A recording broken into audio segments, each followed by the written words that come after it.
you ready? I'm Van. I'm Sori. That's Booby. Vita and Chip and Culpy. Run to the hills, y'all. Iron Maiden. I run. Can't take light Your totes. buddies.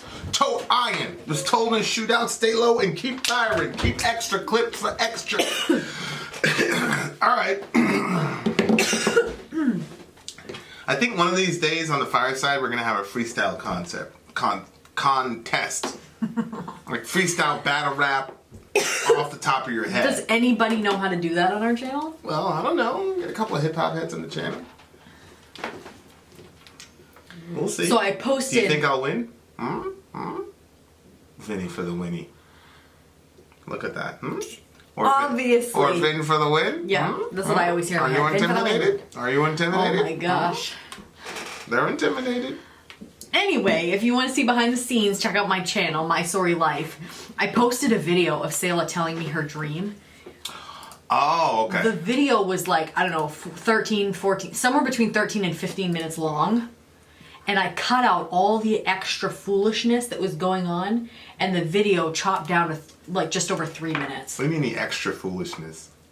She was talking, and then getting sidetracked, and then goofing off with Zoe, and then coming back, and there was all this drama. But one person said they're like, it would be cool to see like, basically see all what the foolishness in between was. So like, oh, I can upload an unedited version so that way they can see how long. She was like, this is a really long dream. It really wasn't. It was just like 3 minutes. Anyway. That's the world kids live in. Yeah, I know. All right. And if you want to see political stuff or firesides, check out his Middle America channel. Yeah, if you want to be angry and stuff. You might not be. You might be glad there's some... I had one of my friends in the channel like, I'm not looking at this anymore! Well, I had somebody unsubscribe because the kids were too naughty. Yeah. So, it happens everywhere. But, you know what? He understood what his limits are emotionally. Some people...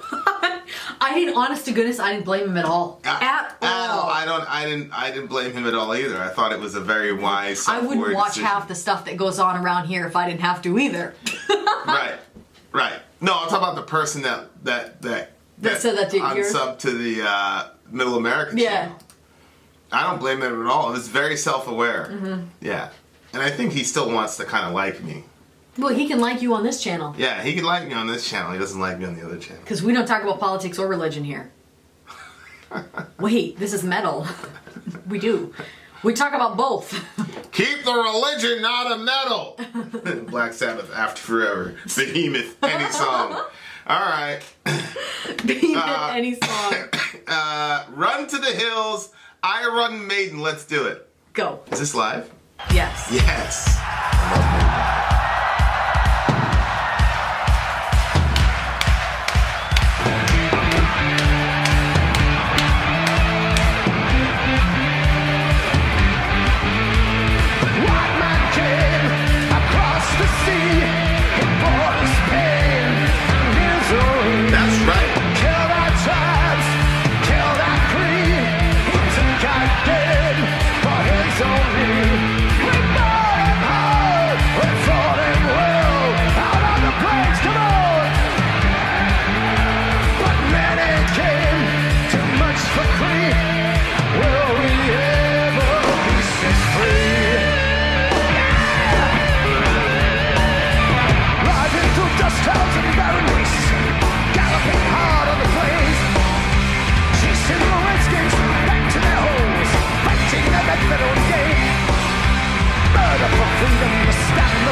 to see you again, all of you. Thank you.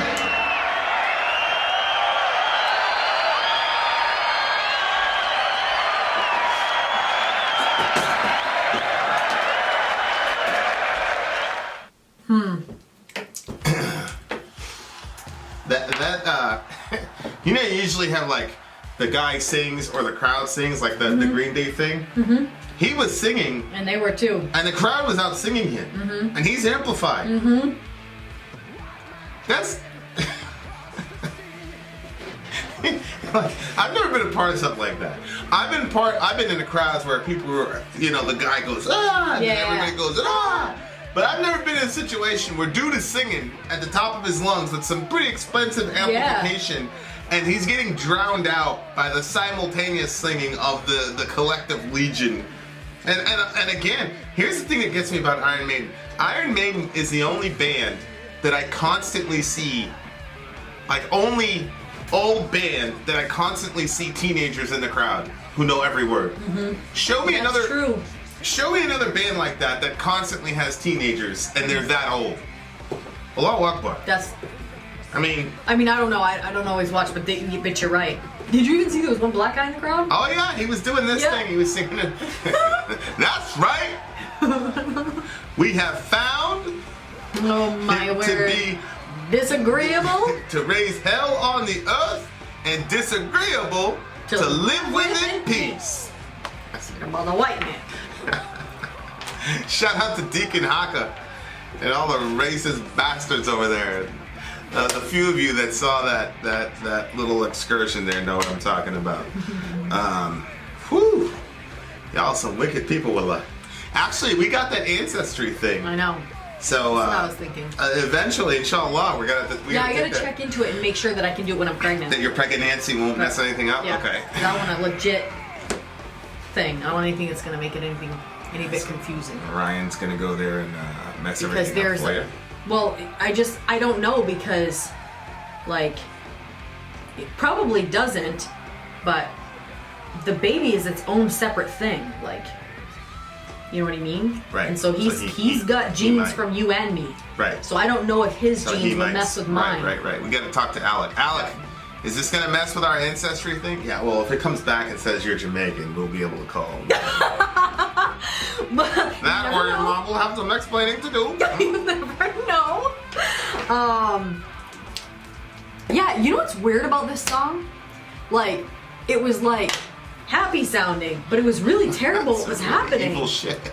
And like the parts where it was saying like run for the hills, run for your lives, that to me is really sad because you had, you know, like in every group of people you have your warriors, you know?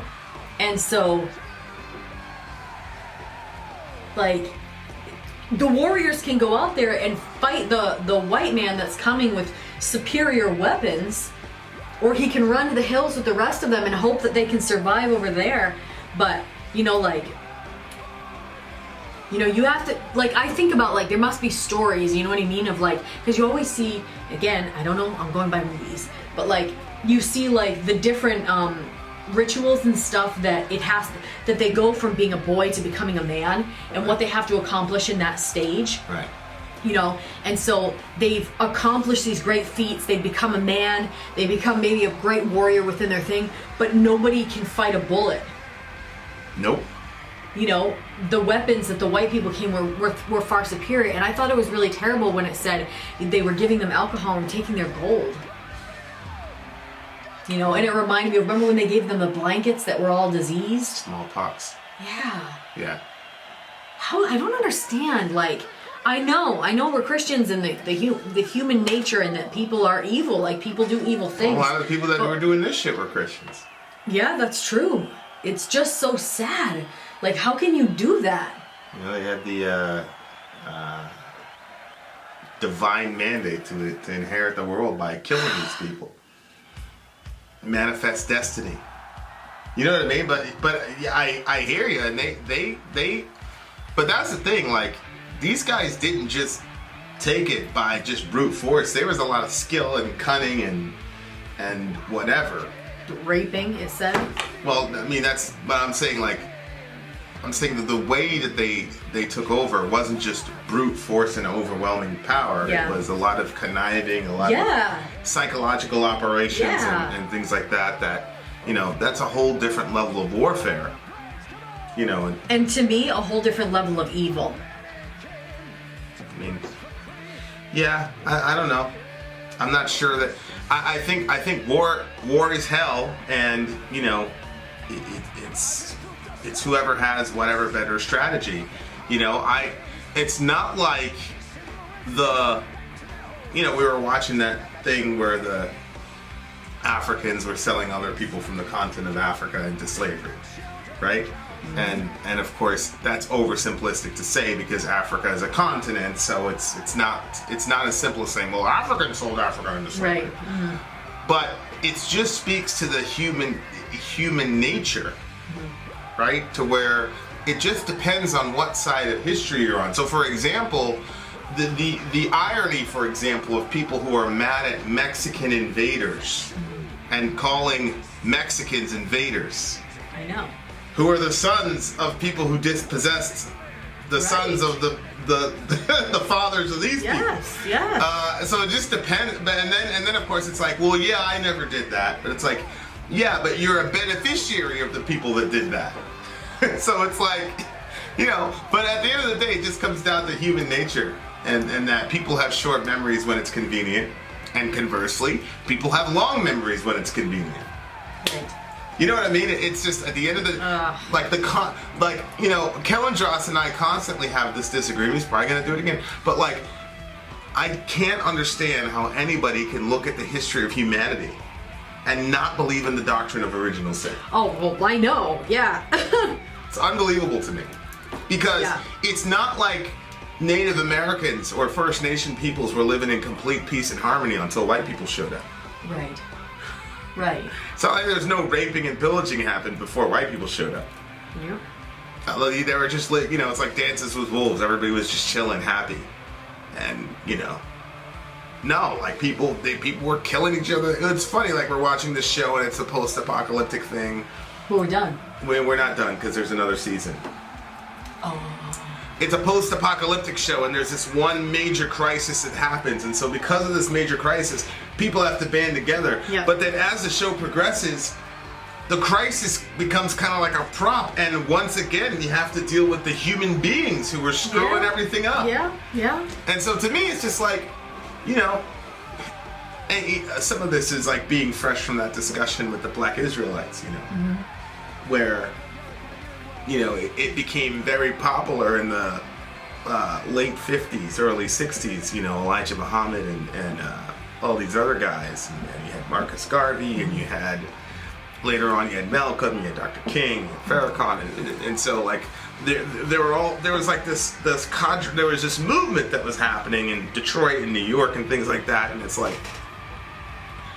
these people are devils, or that like white people were just irredeemably evil because, you know, all this stuff that happened, you know? And so there were a lot of offshoots to it. So then you had the Dr. King offshoot was to say, no, nobody's irredeemably evil and love is going to conquer everything. And you had Malcolm that was saying, yeah, they're irredeemably evil. Before Malcolm went on his hijrah to Mecca, that was the position that he was on. Because that was originally Elijah Muhammad's stance, was that white people were irredeemably evil. And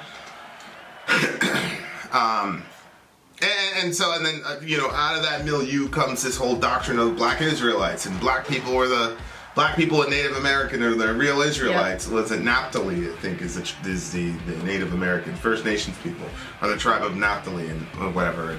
And then the white man is the Edomite. He's a devil. And he's irredeemably evil and all this. And it's like, you know, it's like, okay, so nothing was happening before white people showed up. Nothing was happening in Africa. Nothing was happening in the Middle East. Right. That's obviously not. Everybody was just chilling in harmony. All of a sudden, this white dude showed up and destroyed everything. Like, come on, bruh. Right. But so you know, both sides to me are like crazy to me, because like one side is like white people are irredeemably evil, and then you have the other side of white people who've benefited from the atrocities of their forefathers not 200 or 300 years ago, and they want to act like there's absolutely no connection whatsoever. Like, you still celebrate 4th of July. Right. That means that you realize that what your fathers did in the past has an effect on you now. Right. It just so happens that with the American Revolution, you believe that your fathers were vindicated and justified. So you want to connect. Celebrate it. Yeah. So you want to connect yourself to your fathers then, but when it talks about all the other evil shit that your fathers did to establish this country, now you want to be an individualist. Yep. Oh yeah. So when your fathers were all the time. when your fathers were heroic, then it's then all of a sudden you're collectivist. You want to celebrate 4th of July. Mm-hmm. But then when your fathers did evil shit that you also benefit from, then now all of a sudden you're an individualist and you never owned a slave. Okay, all right. It's just silly. Yeah. It's just silly. Like both sides to me are crazy, like insanely silly to me. Mm-hmm. Now, of course, what's interesting is that in Farrakhan's theology, evil did not originate with white people. Evil originated with Yakub, the black guy. Right. Half the audience is like, what the hell are these guys talking about? Go Google Yakub. Big head size. It's about as ridiculous as it sounds. He was the first eugenist, I guess. That was the eugenics program with Yakub. So for me, the point is very simple, is human beings are sinful. And the majority of the way that human beings acquire power from one another is very rarely democratically acquired. It's usually acquired by brute force. So if you're anytime you're in the context of people who happen to be in power at a given moment in history, you have to recognize that it happened because of brutality. So if I was a son of an Egyptian pharaoh or whatever, I would have to realize that the life that I live was given to me by the fact that my previous descendants were absolutely brutal. Brutalized those Hyksos people and kicked them out and enslaved a whole bunch of other people. I have to recognize that. Then there are certain moral obligations to how you treat people based on that understanding. And if you happen to be on the low end of the totem pole, you just have to say, well, it's just not our turn. But either A, we've already had our turn to be evil and wicked, or B, our turn's going to come eventually at some point. I mean, that's basically the way you have to look at it, because otherwise you just end up saying things like there's a certain group of people who are particularly evil and then other group of people who are not particularly evil. And I'm sorry, but go to Mexico, go on a vacation in Tijuana, in certain places in Tijuana, and see if you come back alive. There's evil people everywhere. And so, I think that, songs like this are very interesting, because I'm sitting there seeing like all these white, and I don't know if maybe some of these guys are Native American, genetically, but you see all these white people singing this song with this sort of like, run for the hill. What the fuck? Yeah, I know. But at the same time, it's like, don't they deserve some sort of, hey, they're bringing awareness to it and not letting us. Right. This apparently is one of their more popular songs. They're not letting us forget. Yeah, and it says women and children are cowards attack. Right. Stab them in the back and all this. It's not making it like it's a good thing. Right. It's not being celebrated. Did you when you see that the only good Indians are tame? Did that remind you of Margaret Sanger? Remember when she said like. Oh yeah. We need to get the compliant Negroes to keep in line the uppity Negroes. Something like that. Yeah. Well, and then she had her little. Had W.E.B. Du Bois. Yeah. To go after Garvey. Yeah. No, she used the word more rebellious elements of their race. Yeah. Yeah. She needed W.E.B. Du Bois to silence the more rebellious elements of the Negro population. Yep. So that we wouldn't speak up against her Negro project. It's interesting. She's not a racist, though. She's not a racist. But you see this, and it's not just about race. Like you see it anytime, like people are in power, like the lesser voices are trying to be silenced. I mean, I'm just thinking back to when I was in private school. Yep. You don't have an opinion. It happened to women. What you're supposed to do when you're supposed to do it. And there was a woman, she'd be walking the halls with a friggin' rapping her thing the whole way down the halls, and that was. I'm just laughing because if somebody would have ever put their hands on me up here in America. Well, you had to sign a paper saying that the school could spank your kid. My mom would have signed that paper. She'd have signed it, Because if she wanted me to go to that school, I went to that school. And if some lady would have put her hands on me, or Did that? did that, this lady put me in timeout one time. I was being bad in I think it was daycare, kindergarten, something like that. The lady put me in timeout. All I had to do was, stand in the corner. Or whatever. I was like, stand in the corner. I was from Jamaica, so we were getting whoopings and beat up and shit. She's like, go stand in the corner. I was like, well, stand in the corner? Like, for what? She's like, yeah, I have to stand in the corner. I was like, what do I do? I'm thinking I stand in the corner, somebody's gonna whack you or whatever. Oh my god! Jamaica, they don't play. Yeah. Jamaica, I mean, I got torn with an extension cord one time. Yeah, and it's extension cord, one of those big orange joints. Oh yeah. They call it the Tiger. And it was wow. The teacher? Oh yeah. Yeah. I mean, we deserved it. We did some pretty bad stuff, me and my buddy. I was like 4 years old at the time. Yeah, my little uniform. So anyway, this lady tells me to go stand in the corner. I'm like, all right. And then I'm like waiting for the shoe to drop and, get whacked or whatever. Nothing happened. 5 minutes later, she's like, all right, go play a little Vin. I was like, oh. So then I just told my mom, I said, Mom, it's the weirdest thing. So I was being bad. I think I took some kids' Legos or something. And she's like, yeah? And then what? And then she's like, and then what happened?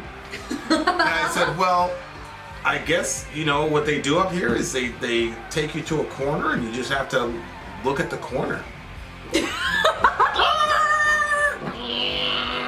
Seriously? Oh, yeah. She turned right around. She went out there and lit that lit. Don't you ever in your life, blah, blah, blah. She, oh, yes, for sure. Oh, yeah, he didn't want no parts of my mom. So if that lady ever would have done something like that, my mom probably would have put hands on her. She probably would have three-pieced her. My mom would have been like, listen, me go and sign the document, all right? You didn't have to sign it. Your kids could still go to school with that. Yeah, she wouldn't have done it. No, my parents didn't say they could say. They said, call us and let us know. That lady, if I would even have told my mom that lady even tried something like that with me, I'd have probably instigated. I'm like, what's good? No, the lady wasn't like coming after me like that. She walked the halls like that to scare everybody. She would have scared me. I'd probably go in there and mess. I'm like, what's up? What's up, lady? I want to go on. I'm 5 minutes late for class. You're gonna bully me? Yeah, you got sent to the principal's office. My mom was like, she'll punish me herself. And it was severe. It was severe. Yeah. But don't, especially people up here, it would never happen. I'm laughing now because that would have been a sight, I'll tell you what. All right. It says, for sure. So how do you, for sure. Did you hear what she said to that lady when she went in there? Did she bring you? You just knew what she would say. I think I remember hearing the thing. Don't you, not butter with it. And the lady didn't know what she was talking about, but because, the accent, but she was able to piece it together. She was able to piece it together. She's able to piece it. She never did it again. Never. And I was a bad kid. You know I was a bad kid. Oh my. Yeah, she didn't want no parts of that. I used to not believe it. That's why. That's why like this. I've never ever cared about anybody's opinion. That's because my mom was so crazy. I just did not care, man. She didn't care. Yeah, that little lady. All she did was put me in timeout, and she was right. And she was right to do it, yeah. Yeah. See, if she would have called my mom and said, look, little Vin just took some of these Legos, I would have paid a hefty price. It would have never happened again.